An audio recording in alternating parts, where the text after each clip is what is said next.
पनीर यही रेसिपीटी देखि आपण मानक मनरे प्रश्न उठिथिबो एटा कोन पियाज रसुण देई ना बिना पियाज रसुण रे आ जहा को प्रथम थर खाइबा को देबे से जानि भी परिबेनी एथरे पियाज रसुण पड़ी कि नाही की मसला दे कि तयारी करिछि प्रोसेस कोन बिना पियाज रसुण रे प्रस्तुति एई पनीर टी नवरात्रि पे स्पेशल करिछि। एठी मु नै जाइछि 200 ग्राम रो पनीर टी एकदम फ्रेश होइतिबा दरकार। खट्टा पनीर नेले आपणकर रेसिपी टी खराब होबार चांस रही। तापरे पनीर टी को आमे कोन करिबा ना बड़ बड़ पीस करिकी काटिबा। एठी आपण पनीर को बड़ पीस नेबे छोट पीस नेबेनी। छोट पीस नेले रेसिपी टी माने आपणकर ठीक हबनी। बड़ पीस काहे कि नेबे तो परे वीडियो देखिले आपण जानि परिबे। तापरे गोटे कड़ाई रे तेल नै कि रिफाइन तेल नै जाइछि। मीडियम हीट हेले पनीर गुडी को छाणी दबा। एटी आपण को पनीर टी को डीप फ्राए करिया को पड़िबो। आपण जदि सैलो फ्राए करिवे ताले पनीर रो से टेस्ट आसीबनी। एकदम पनीर को डीप फ्राए करिवे एवं टिके माने तार ब्राउनिश आसी गले एकदम ताको बेसी पोड़ीबेनी बा कम मध्य भाजीबेनी। मीडियम भलिया भाजीबे ताहले जाई पनीर टीर जो ए रेसिपी टीर असल स्वाद आपण पाई परिवे। आमे सब बेले पनीर जेतेबेले करि थाउ ताकू भाजी सारी के संगे संगे गरम पानी रे पकई दो, किंतु आकु सेमती करिवा दरकार नै। डीप फ्राए करिकी ताकू बाहर करिकी आमे अन्य गोटिए जागा रे रखि दबा। डीप फ्राए करदेले पनीर टेस्ट टिके अलग आसे। आपण माने टिके को खाई सरला खाइले जेमती लागिबो कि आपण किछि माने अलगा जिंस माने पियाज रसुण रे प्रस्तुत किछि जिंस खाउचंदी। एटा काश्मीर गोटे डिश एवं बहुत पॉपुलर। तो आपण एटा को निश्चय तयारी करंतु।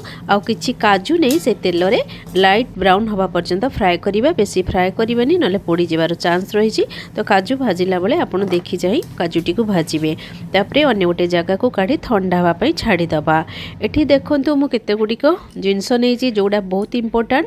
आउ नै जे एठी 3टा टमाटो ता ऊपर टिके क्रॉस कर देछि कारण तार चोपाटा छाडिया पे सुविधा हबो। किछि अदा नैछि, किछि नै जाइछि धनिया पत्र आ तेज पत्र तो निहाती नेबे। तेज पत्र को आमे निश्चय एठी व्यवहार करिबा। एकदम स्किप करिबेनी। ए सब जिंस गुडिक आपन को नबा को पड़िबो।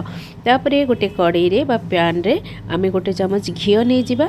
घी रे ए डिश निश्चय प्रस्तुत करिवे ताले जाई आपन को तार असल टेस्ट मिलिबो। घी माने कड़ाई गरम हो गले तापरे आमे टमाटो आउ जो रखिथिलु अदा रखिथिलु अदा गुडी को दे दबा। एठी मो छोट छोट एकदम करके नेछि कारण परे सेटा ग्राइंडिंग करा हबो। आ तेज पत्र नै जाइछि आउ नै जाइछि जो धनिया पत्र काटिकी रखिथिले। धनिया पत्र रो परिमाण टिके अधिका नेबे। तापरे अल्प टिके फ्राए करी 1 रु 2 मिनिट पर्यंत फ्राए करिवे। बेसी करिवा दरकार नै। तापरे आमे सेथे कोन करिवा ना सेठी आमे दे देवा पानी। पानीटा एठी अधिका परिमाण रे देबे। आ जदि प्रेशर कुकर रे करूचंदी तले एते परिमाण रे पानी दबा दरकार नहीं। आ दरकार मुताबिक सेथि दे देवा लूण दे देवा। तो लूण न पड़िले किछिर स्वाद न थाए। टिके माने हळदी गुंड मध्य पकई देबा। ए पकई सरला परे तापरे टिके लंका गुंड दे देबा। ताकू घोड़े देबा एवं भल्ल भाबरे सिझिबा पई छाडी देबा। एठी देखंतु किछि मसला नैछि जेमति नैछि कि पान मोहरी नैछि आउ नै जाइछि। एठी देखंतु गोलमरचर परिमाण टिके अधिका नैछि। एठी नैछि धनिया नैछि। तापरे एठी नै जाइछि लवंग नै जाइछि 3टा बेसी नेबेनी। आउ नै जाइछि दालचीनी नैछि। लवंग जदि बेसी नेबे बहुत स्ट्रांग हे जिवो। 2टा छोट गुजराती नै जाइछि आउ किछि अल्प किछि जायत्री नै जाइछि। आउ ए सबु आमे नै जिबा। नै कि ताको आगे ग्राइंडिंग जार रे दे दबा। आपरे आमे जो काजू भाजी की रखिथिलु से ठंडा हो सारिछि। एबे सेई भजा काजू को सेथिरे मिसई दबा। एटा ही होची तार असल मसला। तापरे आको आमे ग्राइंडिंग कर दबा। ग्राइंडिंग करी गोटे जगह रे आमे बाहर करिकी रखि दबा। ताले जानि पारुथिबे एबे आर प्रस्तुति प्रणाली संपूर्ण भाबरे अलगा। खाइबा पई मध्य सेही भली बहुत सुस्वादु। आपण माने एटा केही न कहिले केही बुझी परिबेनी जे एटा बिना पियाज रसुण रे तयारी। एपटे देखंतु पानी एकदम सुखी आसी एवं सबू भल भाव में सीझी जाइए। तापरे एबे आमे कोन करबा ना तेज पत्र टी को बाहर कर दबा। नुआ करिथिले मोर चैनल टी को सब्सक्राइब करी बहुत सारी मात्रा रे लाइक शेयर करंतु। फेसबुक पेज रे थिले फॉलो करिवार अनुरोध रहिला। तापरे देखंतु ठंडा हो सारिछि। आमे ग्राइंडिंग जार रे ताकू नेकी एकदम स्मूथली ताकू पेस्ट करदेवा। देखो पेस्ट हो सारी। एबे कड़ाई रे पुणी गोटे चामच घी नहीं जावा। घीर परिमाण आपण निर्भर करे। मुझे गोटे चामच नहीं। तापरे जो आम पेस्ट करके रखी टमाटो इत्यादि से टिके पानी देकी ताको टिके पतला करने को पड़ो।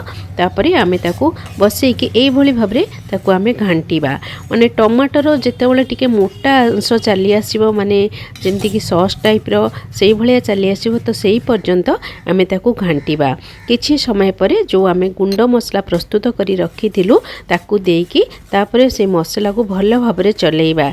जदि आपणक पाखरे गोटा गरम मसला नहीं ताले गरम मसला गुंडरे आपण काजू मिसेइकी ताकू मध्य गुंड करिकी देई परिबे। सेमती किछि असुविधा नहीं। सेटा मध्य बहुत सहज एवं टेस्ट रे सेमती कोनोसी फरक आसीबनी। किंतु गरम मसलार परिमाणटा सब बेले देखिबे टिके कम नेबे बेसी नेबेनी। जदि स्ट्रॉन्ग फ्लेवर आसीबो ताले आपणकर डिश टी खाइबा पे भल लागिबनी।